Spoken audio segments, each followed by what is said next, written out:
Souleymane Bachir Diagne vient de Dakar et réside aux États-Unis. Il est professeur de philosophie et professeur également d'études francophones à l'Université de Columbia. Et lorsqu'il est de transit à Paris, c'est juste pour discuter avec ses compagnons et camarades de promotion de l'École normale supérieure. Puis-je vous demander d'accueillir Souleymane Bachir Diagne. Merci. On va où? On va au deux. Merci infiniment. Merci à l'APM de me faire cet honneur de me trouver aujourd'hui sous ce qui est probablement la plus grande tente du monde. Mon propos tient en un seul mot, et ce mot est Ubuntu. U-B-U-N-T-U. C'est un mot des langues bantoues. On le trouve dans toutes les différentes langues bantoues. Vous l'aurez compris, je viens de Dakar, de New York, de Paris souvent. Donc je ne suis pas bantou. Et pourtant ce mot, nous le connaissons. Nous le connaissons tous ou nous l'avons déjà entendu une fois.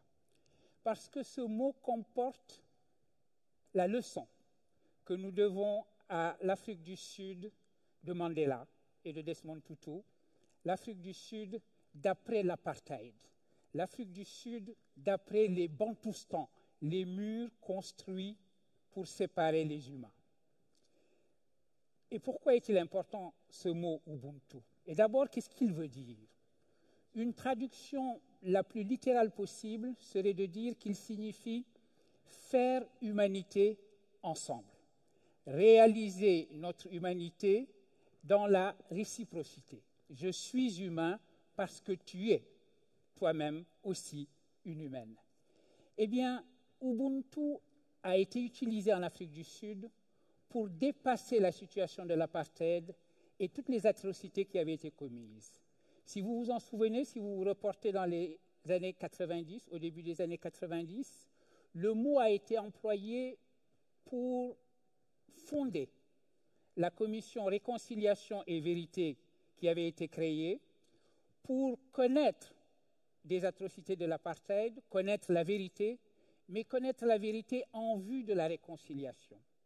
Non pas la vérité pour la punition, non pas la vérité pour le châtiment, mais la vérité pour sortir de la situation en quelque sorte par le haut, dans la visée de la création d'une nation arc-en-ciel, comme l'Afrique du Sud s'est appelée. Autrement dit, il s'agissait toujours de réaliser ce qui s'était passé, de comprendre ce qui s'était passé, mais avec la volonté de faire Ubuntu, de faire humanité ensemble pour dépasser le cycle mortel de la violence et de la vengeance. Alors pourquoi je vous parle de l'Afrique du Sud à propos d'un sujet que j'ai proposé sous le titre « Habiter la Terre ensemble ».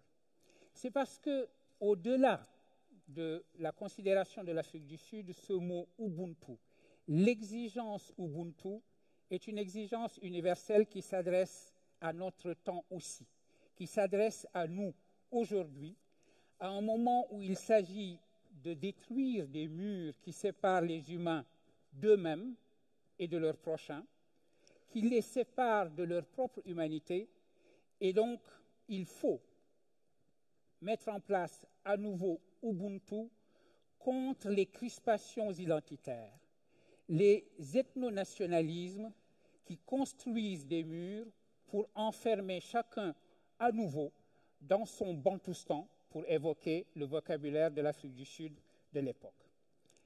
La montée des ethnonationalismes est une crise majeure de notre temps et cette crise exige Ubuntu. Ubuntu constitue également une réponse à une autre crise majeure de notre temps, la crise de l'environnement, celle dont Thierry vient de parler.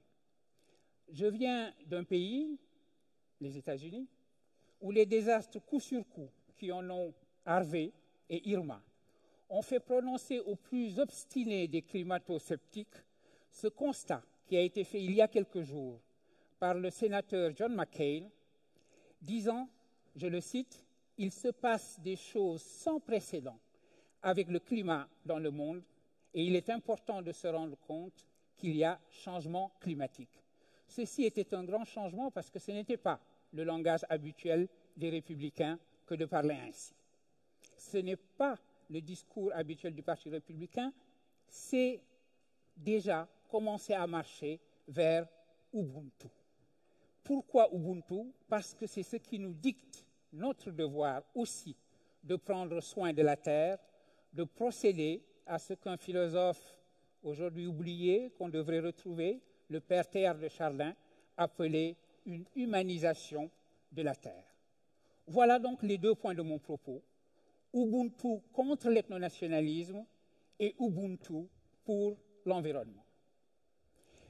Quand j'ai proposé ce sujet de réflexion, il y a déjà plusieurs mois, je ne m'attendais pas à voir l'ethnonationalisme porté à son paroxysme comme il l'a été récemment dans le pays où je vis, aux États-Unis, comme il l'a été dans cette ville universitaire de Charlottesville. Les événements qui se sont déroulés dans ce campus de Charlottesville ont manifesté d'une manière absolument outrancière, paroxystique si vous voulez, ce vers quoi pointent les ethnonationalismes. On peut être sidéré de voir qu'en 2017, dans une ville universitaire, de jeunes nasillons peuvent défiler en portant des torches, des flambeaux et en proclamant « Blood and Soil » comme dans les années 30 et autres slogans fascistes, ou de voir le Ku Klux Klan se sentir une nouvelle jeunesse, se sentir des ailes. Ce sont là, on va dire, des aspects grotesques. On pourrait considérer qu'il s'agit là d'aberrations, et c'est vrai. Même quelqu'un comme Steve Bannon, représentant de l'alt-right, a considéré que ces gens qui défilaient étaient au bout du compte simplement des clowns. Certes, c'était des clowns. Certes, c'était une aberration. Mais cette aberration était aussi simplement la puissance maximale de quelque chose de malheureusement bien plus répandu et bien plus diffus, dont il faut que nous tenions compte, qui est ce que j'ai appelé jusqu'à présent l'ethnonationalisme, évitant le mot de populisme qui me semble un peu trop noble puisqu'il comporte la notion de peuple pour désigner ce qu'il faudrait appeler soit un tribalisme, soit un ethnonationalisme. Et c'est contre cela qu'il s'agit aussi de faire Ubuntu, de faire humanité ensemble. De considérer que la notion d'humanité en général a un contenu au-delà de la réalité de la tribu et qu'il n'est pas un mot vide. Humanité, c'est le premier universel qu'il faut opposer à tous nos particularismes. C'était ce mot que Jean Jaurès avait aimé, le mot qu'il avait choisi pour être le titre du journal qu'il avait créé. Et parce que nous avons cette exigence, parce que notre époque commande que nous ayons cette exigence, voilà pourquoi il nous faut retrouver la signification de Ubuntu. Car les mouvements ethnonationalistes un peu partout menacent de porter au pouvoir ou ont déjà porté au pouvoir, on le sait, ici ou là, des partis et des personnalités qui ont fait du migrant, de celui qui n'est pas d'ici, de celui qui n'est pas de la tribu, l'épouvantail contre lequel ils ont demandé trop souvent à leurs électeurs de se rallier, de faire front commun au nom de l'identité nationale. Ils ont ainsi manqué de peu de faire de cette idéologie délétère, de cette idéologie de la construction des murs, la première idéologie dans un pays, la Hollande, que les philosophes, c'est ma discipline, ont considéré pendant très longtemps la patrie précisément de cette notion d'une humanité en général, la nation protectrice de la tolérance. Un symbole aujourd'hui de ce face-à-face entre le migrant et l'ethnonationaliste, c'est ce bateau que de jeunes Européens d'extrême droite, s'appelant eux-mêmes Génération identitaire, ont affrété pour aller faire barrage en Méditerranée aux embarcations de migrants. On se demande s'ils comptent les couler, ces embarcations. Un autre symbole malheureusement très présent est celui de l'épuration ethnique en cours en Birmanie, dont sont victimes les Rohingyas. Ce symbole est particulièrement important, car il montre, d'une part, que les religions, quelles qu'elles soient, peuvent être facilement instrumentalisées par les ethnonationalismes et être transformées en des fanatismes meurtriers. Le bouddhisme, le doux bouddhisme, cette religion dont on avait l'habitude, et à juste titre, de considérer qu'elle était précisément la religion de la douceur, la religion de l'humanité en général, a montré malheureusement dans les circonstances que je viens d'évoquer qu'elle aussi pouvait être une religion instrumentalisable au service des ethnonationalismes pour commettre ce qui est de plus en plus en train d'apparaître comme un crime contre l'humanité, aux grandes dames du Dalai Lama qui ne peut que dire sa tristesse infinie. Ce symbole est important aussi parce qu'il montre comment l'ethnonationalisme fabrique le migrant. D'avoir toujours vécu en Birmanie depuis plusieurs générations ne fait pas perdre aux Rohingyas, aux yeux de l'ethnonationalisme bouddhiste birman, leur statut d'éternels errants, d'éternels migrants, de gens qui sont toujours d'ailleurs et donc restent à jamais, éternellement d'ailleurs. Charlottesville, les Rohingyas sont des cas extrêmes, mais l'ethnonationalisme, malheureusement, est diffus et répandu, qui se fonde sur la notion que ne peut être réel que la tribu, ceux qui me ressemblent, ceux qui sont immédiatement les miens, alors que l'humanité en général, ma foi, c'est une abstraction pour philosophes. Ubuntu, c'est justement l'affirmation contre ce faux premier de la tribu que l'humanité, en vérité, est première et qu'elle doit fonder une politique de l'hospitalité à une époque comme la nôtre où nous vivons la crise migratoire la plus importante, tout le monde le dit, depuis la Seconde Guerre mondiale. Évidemment, il faut reconnaître, avec le philosophe Bergson, que le sens de la tribu est primaire, primitif, parce que c'est notre instinct. Nous n'avons pas d'instinct de l'humanité. Nous avons l'instinct de ce qui nous entoure. Un grand philosophe français disait préférer ses filles à ses nièces à ses cousines, etc. Eh bien, cependant, il est possible de considérer que la valeur qui nous meut, ou celle qui doit nous mouvoir, celle qui correspond à Ubuntu, n'en est pas moins réelle. Bergson le disait, nous avons quand même deux sources importantes pour l'idée d'humanité en général, même si celle-ci, encore une fois, n'est pas instinctuelle ou instinctive. La première source, c'est la raison philosophique, la raison que nous avons en partage. Il suffit de raisonner pour trouver en soi l'idée que l'humanité est chose réelle. La deuxième source de Bergson, c'est la religion. Et la religion, de ce point de vue, fait même mieux que la philosophie. La philosophie a besoin de médiation. La religion, parce qu'elle est d'abord émotion, peut se répandre, comme dit Bergson, comme incendie, et c'est elle qui nous enseigne que mon prochain n'est pas forcément mon proche. J'ai parlé tout à l'heure de religion manipulée, qu'on transforme en fanatisme meurtrier. Je viens de parler de la religion comme source possible, source la plus puissante possible de notre idée d'humanité en général, d'Ubuntu. On le voit, la religion peut être le remède au poison qu'elle peut aussi malheureusement être. Elle est ce que les Grecs appelaient pharmakon, le mot qui a donné pharmacie, c'est-à-dire à la fois le poison et peut-être le remède également au poison qu'elle peut constituer. Ubuntu pour faire humanité ensemble. Maintenant, je voudrais parler de Ubuntu pour l'environnement.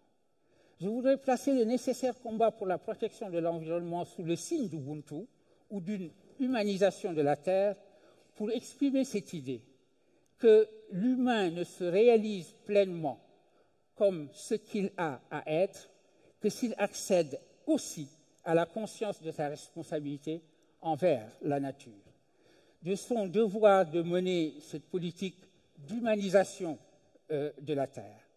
J'entends cela comme signifiant le devoir et la responsabilité de l'humain d'agir en fonction de la compréhension que la nature m'est confiée, j'en suis dépositaire, à la fois pour elle-même et également pour les générations qui vont en hériter de moi. Cela m'interdit par conséquent de considérer la nature comme simple ressource naturelle et de me considérer, moi, humain, comme maître et possesseur de cette nature, selon une parole qui a fondé notre modernité philosophique. Et puisque je viens de parler de la religion, c'est le moment de rappeler en quoi celui qui est probablement une des plus grandes consciences de notre temps, le pape, c'est sa fonction, est engagé dans cette notion que l'humanité n'est elle-même que si elle est également protectrice de la nature. On peut évoquer, au-delà du pape, en passant, la mobilisation des religions en général pour un humanisme écologique, dont une manifestation a été, par exemple, le forum qui s'est tenu en novembre 2016 et qui a vu des guides spirituels appartenant à diverses confessions, des chrétiens, des bouddhistes, des sikhs, des musulmans, etc., appeler leur communauté à s'investir dans la tâche urgente de sortir d'une ère qui était celle des énergies fossiles pour entrer dans l'ère qui est celle des énergies renouvelables. Cette mobilisation des religions, au fond, repose sur l'anthropologie qui est constitutive de la religion en général, en tout cas des religions monothéistes que je connais mieux, en tout cas de la religion islamique qui est celle que je connais encore mieux. Parce que, pour prendre cet exemple, l'humain s'y définit comme le calife de Dieu sur terre. Calife de Dieu sur terre, la traduction de ce mot calife qu'on trouve un peu partout, malheureusement, le mot de califat est aujourd'hui bien galvaudé. Calife de Dieu sur terre, calife c'est le lieutenant, celui qui tient lieu d'eux. C'est précisément parce que l'humain est celui qui tient lieu de Dieu au sein de sa création qu'il est de sa responsabilité de prendre soin de cette création, d'en être le steward. Et la raison pour laquelle cela a encore la signification d'Ubuntu, et ça va être mon dernier mot, c'est que précisément, pour comprendre que nous ne sommes pas un empire dans un empire, que nous ne pouvons pas saccager la nature, il n'est pas besoin de dissoudre l'humanité comme certains sont tentés de le faire aujourd'hui en disant l'être humain n'est qu'un vivant parmi les autres. Au contraire, il faut affirmer cette humanité, mais l'affirmer comme Ubuntu. Et ce sera mon dernier mot. Je vous remercie infiniment.